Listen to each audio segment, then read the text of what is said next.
So that was one problem. Then there was the death of many of our original NRA commanders, by many dying from the natural causes.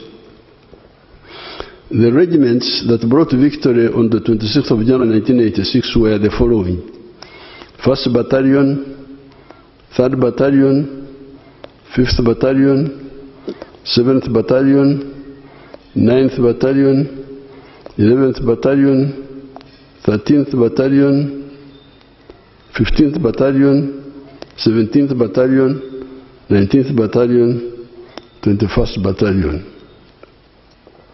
These were 11 regiments, although they were being called battalions. 19th Battalion, for instance, had 1,900 soldiers, yet our battalion that time would have been about 750 personnel. However, 7 of these regiments had their commanders dead in the early years after 1986. Instead of having the original NRA Basosodoti commanders, because the commanders of the NRA were Basosodoti of the movement, believe in the ideology of the NRM. Instead of having the original Basosodoti commanders, we started having either careerist commanders, Nkola Mulimu,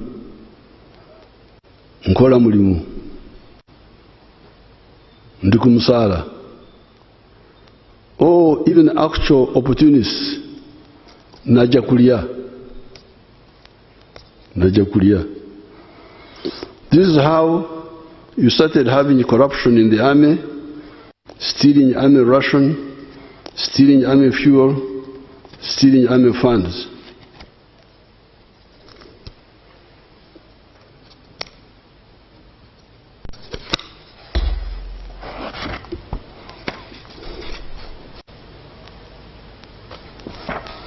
In the wider society, however, the prestige of the NRM on account of working to control, as well as repairing the ruined economy, goods in the shops being plentiful, some of the infrastructure being repaired, the prestige of the NRA grew. So our cadreship was becoming weaker, but still the reputation of the prestige of the NRM grew because of the successes. But the Basosodoti were not enough. The NRM therefore attracted big membership, standing at 18 million by May 2025 last year when we checked the registers. However, gaps in observing human rights, in fighting corruption and fighting crime, mainly on the part of the political class, the bureaucracy, and the judiciary, remained. So you had success, economy was growing, goods were plentiful in the shops, working to was there, but there were gaps.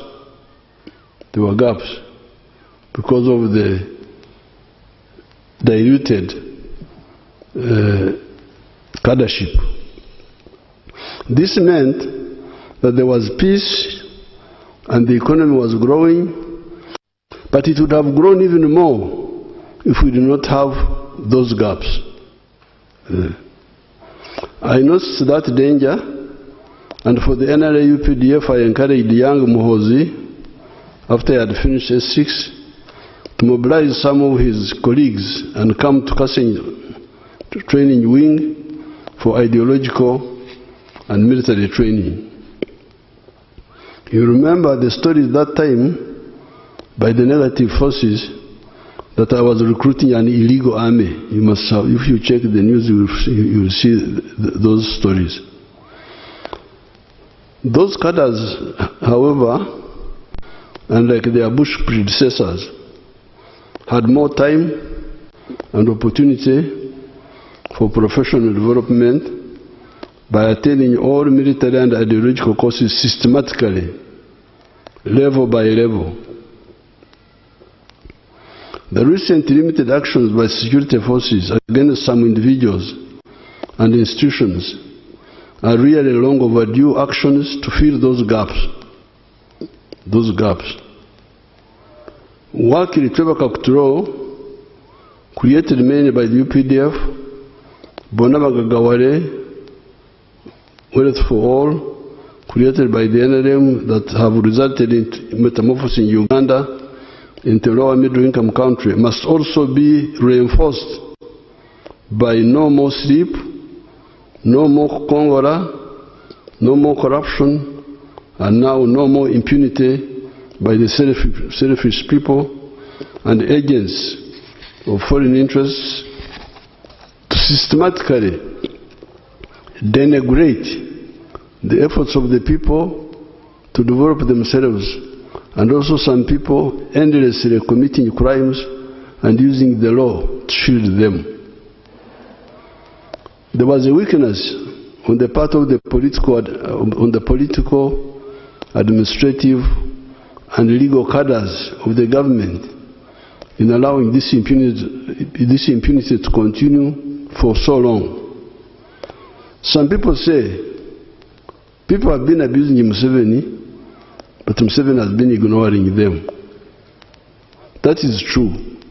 But those malignments were slowing down our growth. Some investors and tourists are scared away from coming to Uganda on account of those false stories. I have got many examples. When people come here, they get amazed about the progress, seeing what's on the ground compared to the stories they have been hearing. It is therefore good that security forces have come in to fill the gap. In the past, I did not have enough cadres to fill this gap. It is not only the security forces that are filling this gap. A year or two back, Honorable Fred Byamukama helped Uganda to expose the criminals that had turned State House into a mafia center. State House here had become a mafia center. State House had become a mafia center. Yeah. In order to have your document brought to the president, you can imagine, in order to have your document brought to the president, you had to pay a bribe of 30 million shillings. Byamukama reported the matter to me. We arrested the gangs. There is therefore a counter-offensive against corruption, crime, and impunity. To show the impunity, take the case of Besigye, Dr. Besigye. He was arrested on the 17th of November 2024. It is now almost 2 years. All this time, however, he has been refusing the trial, misusing the legal system. Why would this great Democrat and human rights fighter spend so many calories on refusing to come to trial, where he has got opportunity to prove his innocence and expose the undemocratic behavior of the dictatorship of Museveni and his family? What is the problem? Because the dictatorship of Museveni and his family is imprisoning Besigye wrongly. Come to the court and expose it. Why do you spend so much time avoiding court?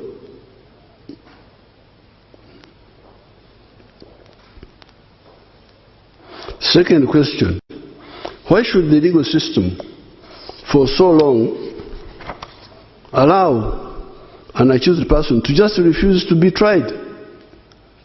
Somebody who is accused says, I don't want to be tried, and he's not tried. Is that a good system or what? How can somebody who is accused say, I don't want to be tried,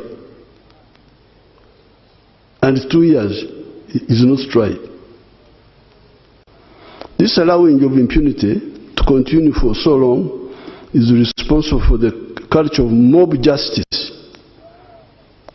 Before you talk about the security forces, talk about the population. Why do the population take the law in their own hands? Why? Why do the population take the law in their own hands? The population suspects that the police and the judiciary may not hold the criminal accountable, hence the mob justice, which is unfortunate. The fascist tendencies among some of the elements of the opposition have for a long period provoked the patriots. See again, when in 2020 the rioters were undressing women because they were dressed in NRM colors. Let's see whether these people have the video.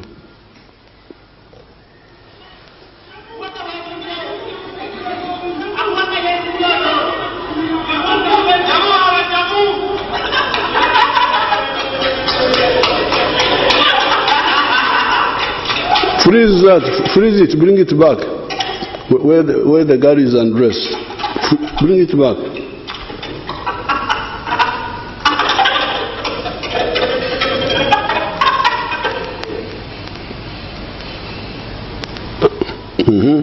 When she's actually undressed, a bit forward, you idiot.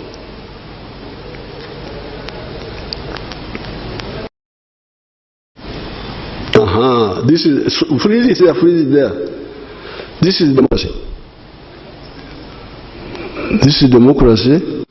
This is human rights. See, the woman is undressed because she had colors of NRM. And nobody talks about this. I have not heard anybody condemning this. I don't want to blame people. I have not heard anybody other than us complaining. I don't know whether the religious leaders condemned it, or the cultural leaders, or the law society. Check for me, please. I need a record. Who condemned that act?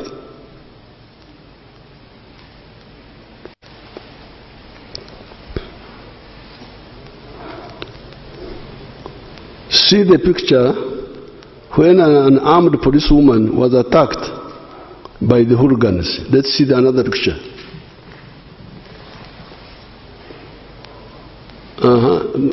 That's a police. This is a policewoman. Go back. Go back.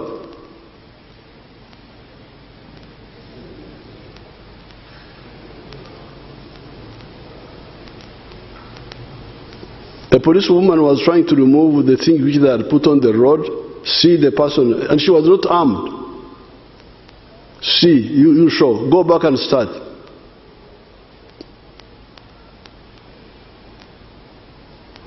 That's that's a democracy now. That's human rights. That's a democracy. On camera now. Fortunately, me, I show film. I'm a film shower. I've got my small and TV wood. That is democracy. That's real democracy.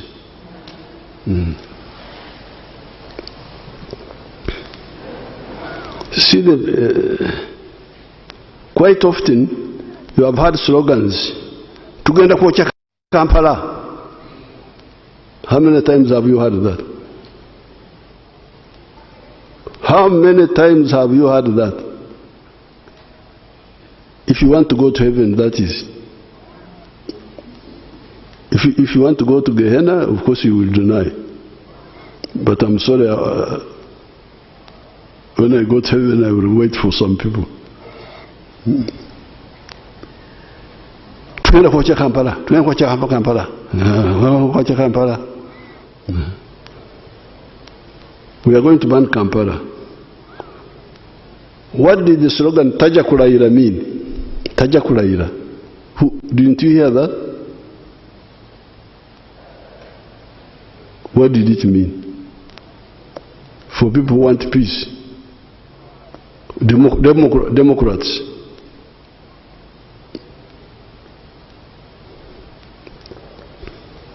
The translation is the elected president of Uganda will not be allowed to swear in. How will you stop the swearing in except by violence if you are not using the courts? If you are not using the courts, how will you stop the swearing in?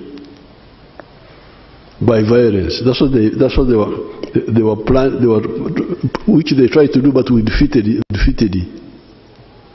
All these schemes, we defeat them. Kwenda kwa Kampala, they can't ban it. Tajja kulayira, omusajja alayira. But who are these who plan? We know them, of course. And the commentators, the ones who are talking about him, why don't you, especially maybe the foreigners don't know, who don't know our language. But our people here know. Why do they allow the people to talk like this and they don't caution them? I've not heard anybody cautioning these authors of this. I've not heard it. Yeah. But now I'm telling you, because of course we have been following everything. Yeah.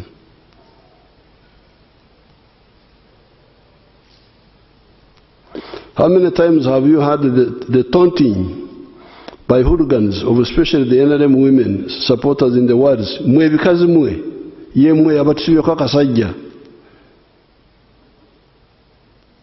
You stupid women are the ones that have failed us to remove this man, this Kaman. They don't even call him a man, kasajja. The Kaman.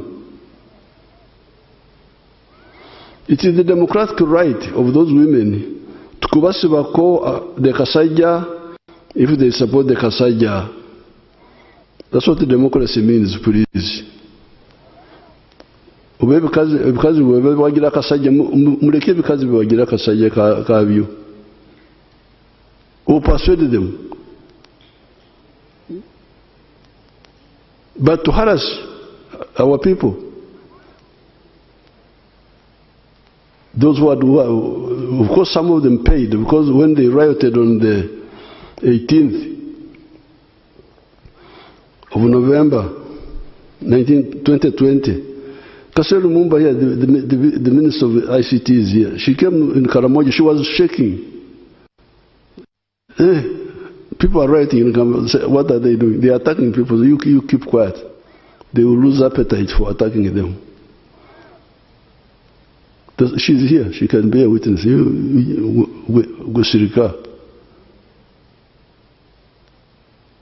They will stop. But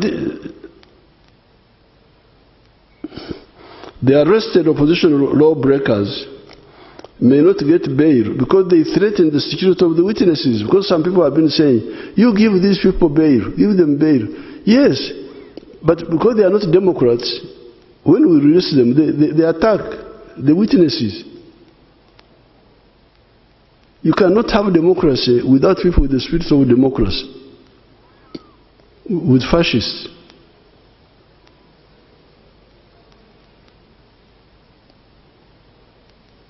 Why should you intimidate a witness if you are innocent? Why? And threaten. So the answer why we oppose bail is because they come now to attack the witnesses. Now if we allow the witnesses to be attacked, in the future we shall not get witnesses. And what will happen? The security forces can even start doing other bad things, like if they are blocked, the legal way is blocked, they can start extrajudicial executions, shoot somebody, say, oh, he was running away, he was escaping, we shot him. You should be happy that the security forces are not doing mob justice. Because the civilians gave up. That's why they do mob justice. Gave up on the legal system. But the security people are still bringing these people to court.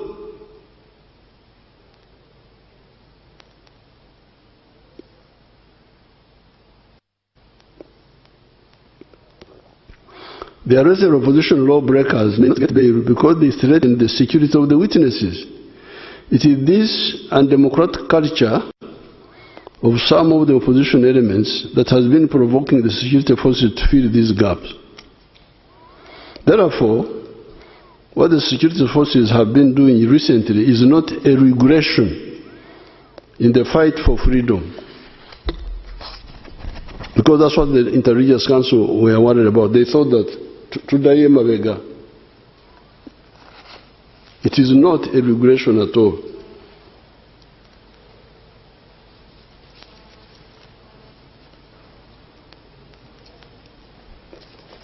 It is not a regression, but a consolidation of our long fight for the principles of patriotism, moyo gwa Uganda, Pan-Africanism, moyo gwa Africa, socio-economic transformation and democracy. Indeed, General Muhoozi recently pointed out one useful fact. He said many of these people, Ugandans, including those who criticize the NRM, go to Dubai, UAE, where the press is disciplined and they appreciate. You cannot find in Dubai the press doing what the press does here. And they appreciate. That's why they are going to Dubai. I had never heard of Dubai until 1980 when we removed Amin. That was Dubai. What is Dubai? That women were getting cheap products there and so on. How does the press there conduct itself? Does it conduct like the ones in Uganda here? That's what one point General Muhoozi pointed out. And then he say, but why do they not want the same here? That was Muhoozi's question. If you think what's happened to Dubai has helped to Dubai, why don't you want the same here? Therefore, those who have been putting forward the slogan Bizemu, you know, they are good at bringing slogans which are just empty. Bizemu. Ebieda. Kidnapping people and so on. Bizemu. Meaning the bad things of the past have come back are wrong. The past happenings meant that anybody arrested or abducted would not go to court but would end up as a dead body at Namambe Forest, the River Nile, or Kaya's farm. So to have somebody arrested and taken to court, and then you say Bizemu, you are really deceiving yourself. You are dishonest. Oh, you want to see the pictures of Ebiariwo? Let's see the pictures of Ebiariwo.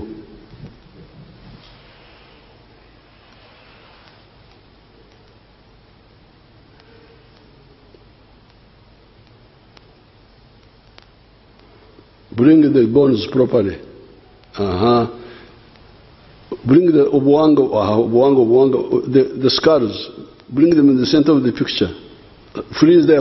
Go back a bit.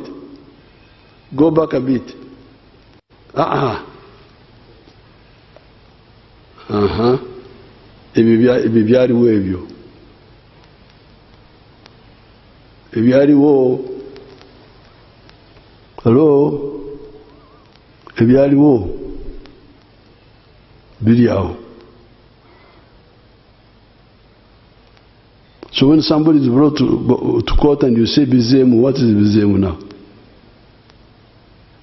Brought to court.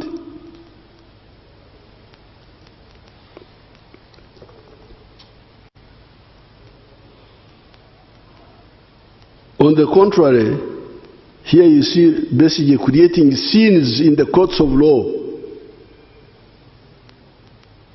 You see basically creating scenes. It's like a theater.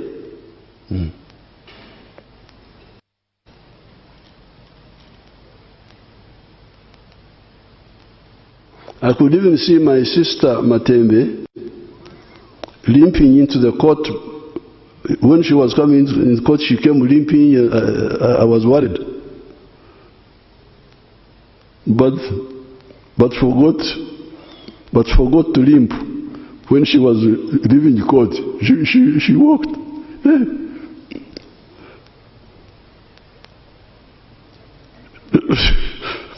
She had forgotten to repeat the scene. I saw the video. Therefore, those who want to know the truth, wait for the trials of the accused people. That's what you should do. You should all be demanding abantu mbalete mukoti tuulire amazima. Omulimba ali ludda wa. That should be the demand. Nantagambwako tembakwatako. Prison, I was in prison 8 times in Tanzania. There is no prison which I don't know. 8 times. Bukoba, 3 times. Mwanza, Tabora, Central Police. I was in those prisons for nothing. Because there are people who are against us. Although Marimu was supporting us, there were people who are against us. If you arrest me for nothing, I will prove my case.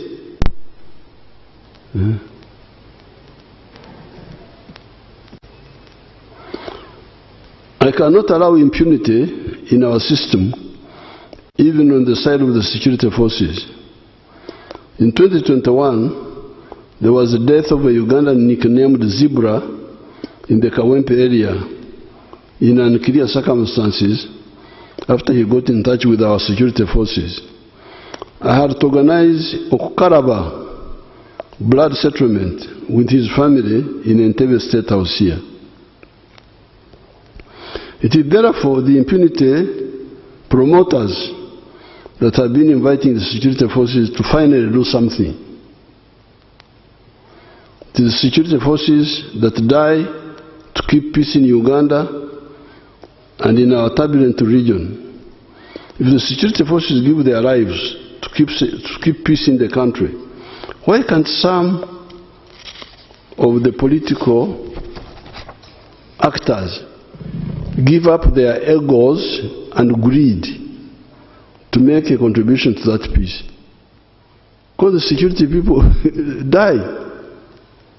They give their lives in situations created by all these people.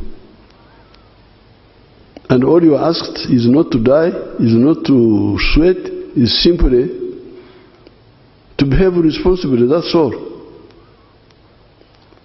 And they are not able to do that. It is therefore, in order for us to insist on full accountability and no impunity for our words or our actions, you must be accountable for your words and for your actions, fully accountable. I hope these comments have illuminated what the gaps were and why the limited supportive actions of the security forces to the rule of law in the country. Once we have known the why and the what, then there is the issue of the how. The how. This is an issue we handled from other days of our resistance, and I will share it with you separately so as not to render this piece too long. We now come to the issue of trade order that the Inter-Religious Council also raised. One of the points mentioned by a number of people is that hawkers have been earning a living by violating common sense and selling products on the sidewalks, etc. I told the bishops and the sheikhs that I can see that I'm in real trouble. Very soon, I'll be charged for damaging the business of the coffin makers by reducing the death of Ugandans from AIDS, Corona, Ebola, measles. The coffin makers are going to say, you have spoiled our business. People are not dying enough. You have stopped people from dying from AIDS. You have stopped people from dying from Ebola. Corona killed a few people. You are damaging our business. Business of making coffins.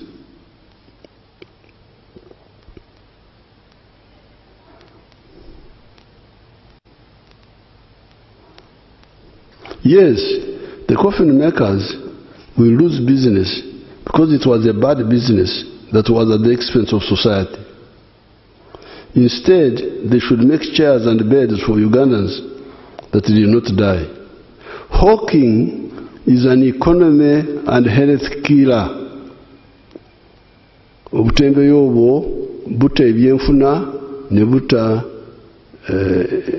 nbono nebyobulamu. This hawking is a killer of economy, a killer of health.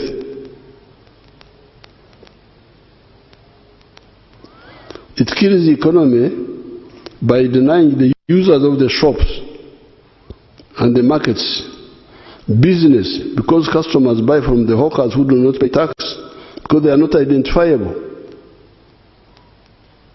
They are not identifiable. They do not pay rent. The people in the shops are paying rent. They are paying taxes. These ones are selling without paying tax, without paying rent. What sort of economy is that? They do not. How will the economy survive if people do not pay taxes on rent or pay taxes on sales? Because when I sell, I pay tax. I also pay tax on rent. Now, if those are not there, how will the economy survive?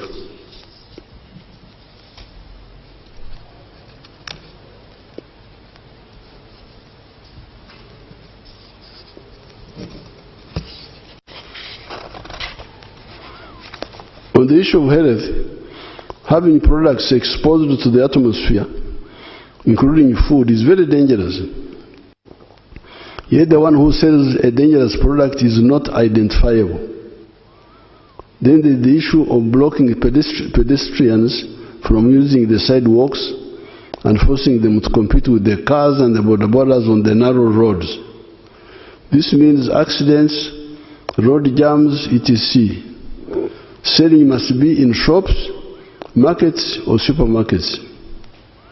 Even there, you must be registered so that you are accountable for what you sell, and you also pay tax. The local governments should look into the possibility of giving land for workplaces for the hawkers that have been sent away from the sidewalks. However, even there, everybody must be licensed, identifiable, accountable, and must be paying taxes. Coming to the issue of the wetlands, this shows you how unpatriotic some Ugandans can be. Who does not know what a wetland is? Ekisaru, Orubazo, Omuga, Nyanja are known even by a child. You don't have to be an M expert. You just need to be a Ugandan. You know what is all these things. Ekisaru, Omuga, Orubazo, you know. Our people know. Nobody can say that I came to the wetland without knowing that it was a wetland, because the features are unmistakable. Water, the Gugu, Cyperium latifolia, Ebitogo, etc. Ever since 1986, we have been telling you about the forests, the wetlands. Yet, except for the Busoga, Buked and Kigezi areas, most of the swamps in other parts of Uganda were not encroached on. Other forests had been encroached on by the population because Idi Amin had told them that forests had no value. When we came into government, we chased all the encroachers, and Mabera forests came back.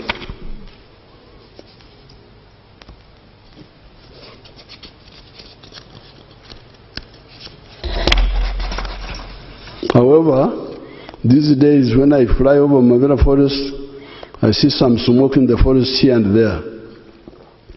Does it mean that some people are making charcoal in the forest? Where is the National Forest Authority? Where are the chiefs of the surrounding administrative units? They will have to answer. With Busoga, Buked and Kigezi, I have been trying to build up a fund to compensate the people in the swamps by shifting them to fish farming and to other enterprises, because it was the colonial government that misled our people into those swamps, saying that it had been done in Holland and I don't know where else. Yet it is a disaster for us. It is estimated that 40% of our rain comes from the local wetlands, and those in Congo and South Sudan. What is the proof? Why does West Nile get 1,270 to 1,524 millimeters of rain per year, and Karamoja only gets 700 to 900 millimeters, yet they are on the same latitude? I would have explained these points, but I'm rushing because I'm told that you are dying to go and watch World Cup, and I'm not World Cup. So I'm rushing. I would have explained more. Because they may cut me off that I'm not World Cup. The answer, why Karamoja gets less rain than West Nile? The answer, the swamps in South Sudan and Congo. Why does Karangara get 2,000 to 2,090 millimeters of rain per year? The answer, the water of Lake Victoria that evaporates and reinforces the moisture from the oceans. Who then has a right to ruin our heritage of this abundance of water and our future? There are those who say that they were allowed by government authorities to ruin the wetlands. Did those who allowed them do so rationally and illegally? We shall study those excuses and decide on the way forward for those mistake makers. However, the operation to restore the wetlands and protect our natural forests will continue. I appeal to the Ugandans to participate in the NRM Barazas for the LC1s and the Women Councils on the 10th of July 2026.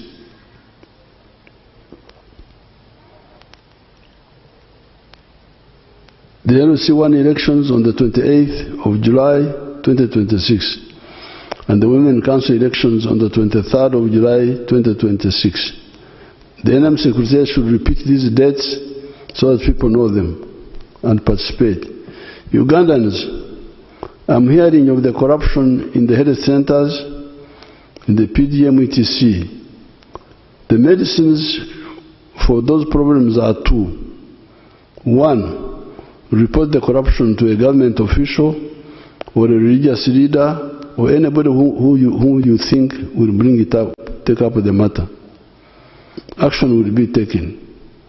Secondly, use the LC1's elections and the Women Council elections to elect leaders that will fight corruption. Corrupt people are easy to defeat. Just report them. May God bless Uganda and Africa. Go for the World Cup. Thank you very much. I am on time.